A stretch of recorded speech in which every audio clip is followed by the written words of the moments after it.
kids!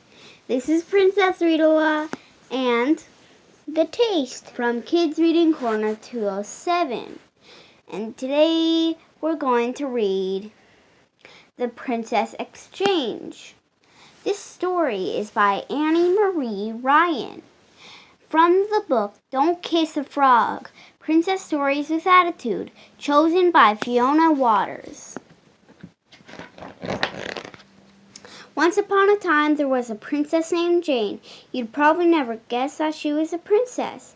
Her parents, King Brian and Queen Beatrice, or Brian B as they like to be called, were a very modern queen and king. They tried to lead ordinary lives like their subjects. They never wore their crowns when they went out and only let Princess Jane wear a tiara on very special occasions. But Princess Jane didn't want to be ordinary. She dreamed of being a fairy tale princess, the kind who lived in a fancy palace, married Prince Charming, and lived happily ever after. After all, what was the point of being a princess if you didn't act like one? She didn't even sound like a princess. With a name like plain old Jane, how she longed to be named something truly regal, like Arabelle or Glorissa. Now Princess Jane and her parents lived in a perfectly comfortable little castle. They even had a few servants to help with the housekeeping, but their home was plain and poky compared to the spectacular palaces pictured in the glossy pages of royalty today and smile and wave. I wish we could move, Princess Jane complained to King Bri as she flipped through her magazines, but the castle had been in King Bri's family for ages, and he thought it was just as cozy as could be. I wish you hold a ball, she begged Queen Bee, but instead the queen invited their subjects over for a barbecue in the royal gardens. I wish we had a couch and 6 white horses. I wish we had a coach and 6 white horses, she grumbled when the footman drove her to school. But Princess Jane's parents thought that a minivan would be more practical, though Bri and T didn't follow most royal traditions. They had made one exception when their daughter was born. Princess Jane didn't have a godmother. She had a fairy godmother. One night as she got ready for bed, Princess Jane heard a pop, and out of nowhere her fairy godmother appeared, raining a shower of fairy dust all over the bedroom. You had made 3 wishes, my dear, said fairy godmother, coughing on the fairy dust. So I've done my best to grant them. I've arranged for a princess exchange. Your third cousin, twice removed Princess Prunella, will be coming here for the weekend, and you will go stay with her parents, King Leonard and Queen Lucinda and Pepperhurst. Pepperhurst Palace! Princess Jane had admired pictures of it in her magazines. Thank you, fairy godmother, she cried. You're the best. With a flourish of her wand, fairy godmother disappeared, and suddenly, as she had arrived, and Princess Jane went to sleep with a smile on her face. The next morning she woke to the sound of trumpet fanfare. Outside the castle stood a glittering golden coach drawn by 6 white stallions. They were tossing their manes and pawing the ground impatiently. Princess Jane kissed King Bri and Queen Bee goodbye and jumped inside the coach. The journey to Pepperhurst Palace was long and uncomfortable. The carriage shook every time it went over a bump, so Princess Jane's bottom ached. The white stallions certainly looked impressive, but they were a little smelly and kept flicking flies inside the coach with their tails. But at long last, Pepperhurst Palace's magnificent marble turrets rose in the distance. King Leonard and Queen Lucinda received her in the throne room. "You'll want to change into something less comfortable," said the Queen, giving Princess Jane's t-shirt and jeans a disapproving look. "One of the rules we have here at Pepperhurst Palace is that princesses must wear their tiaras at all times." Princess Jane eagerly changed into one of Princess Prunella's gowns, a flowing sequined confection with layer upon layer of skirts. Admiring herself in the mirror, she perched a sparkling tiara on top of her head. Finally, she looked like a real princess.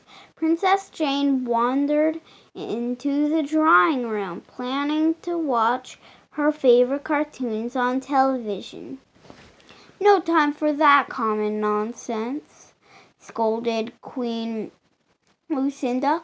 "Our Prunella spends her Saturday mornings at deportment class, followed by elocution lessons and ballroom dance instruction.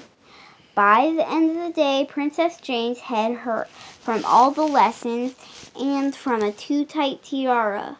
She was allowed to play in the palace grounds for 1 hour, but she kept tripping on her long skirts and couldn't climb trees in her dainty slippers. That evening, King Leonard and Queen Lucinda held a splendid ball in honor of Princess Jane. After dancing for hours, Princess Jane had worked up an appetite. The banquet table overflowed with fancy morsels, but Princess Jane couldn't find a thing she wanted to eat. The caviar tasted like sweaty gym socks. The pâté was too slimy, and the snails in garlic sauce just made her feel sick. "I wish they had some pizza and mint chocolate chip ice cream," muttered Princess Jane. Muttered Princess Jane. That's what they always ate on Saturday nights back at her castle. When the clock struck midnight, a hungry and weary Princess Jane headed to bed. It was such a relief to take off her pinching tiara and scratchy ball gown. She climbed into bed but couldn't fall asleep. It was just too cold. Her magazines never mentioned that big marble palaces tended to be quite chilly. Princess Jane shivered and thought of her warm and cozy bedroom at home. "I wish I was in my own bed," she whispered through chattering teeth. "You look as though you haven't slept a wink," said Queen Lucinda at breakfast. "I hope Princess Prunella didn't leave a pea under her mattress as a prank. Look sharp. It's time for the royal procession." King Leonard, Queen Lucinda, and Princess Jane squeezed inside the golden coach and paraded through the streets all morning long. "Smile and wave, ordered Queen Lucinda. Princess Jane's arms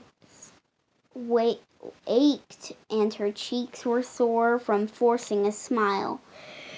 Through the coach's window, she could see other children playing hide and seek and riding bikes and chasing balls. If only she could get out and join them. But Queen Lucinda did not allow princesses to mix with common children. "Oh, how I wish I could go home," Princess Jane wailed. Pop! As soon as she uttered the third wish, her fairy godmother appeared, filling the golden coach with a cloud of magical dust. "But my dear, I thought Pepperhurst Palace was everything you ever wanted," said Fairy Godmother. "It was," wept Princess Jane, "but there's no point in acting like a princess if ordinary people have more fun," which of course was what her parents had been telling her for years. And with a wave of Fairy Godmother's wand, Princess Jane was back at home just in time to join King Bright and Queen Bee for a walk through the park, where she played on the swings with other children and got ice cream as a special treat. "It's good to be home," said Princess Jane, happily licking a cone of mint chocolate chip ice cream. "It's wonderful to have you back, darling," said Queen Bee. That Princess Prunella was a bit too stuffy for us." From that day on, Princess Jane was happy to be just plain old Jane. She sometimes dusted off her tiara and wore it to birthday parties or royal barbecues. But most of the time, you will probably never guess she was a princess, and that was just how she liked it. The end. What did you kids think of that story? Well, what did you think of that story, The Taste? Well, I liked how she was ordinary and then she became a princess. My favorite part was when the godmother turned her from being a princess and then she turned her back from being an ordinary child. So what did you think of it, Princess Readalong? I liked it because, well, I liked how, of course, it involves princesses, and I also loved how it was learning a lesson for Jane. And my favorite part, that's the hard part. I like all of it, but really my favorite part was when she was making her first 3 wishes about going to be a real princess. Well, the end. Thanks for listening, and read lots.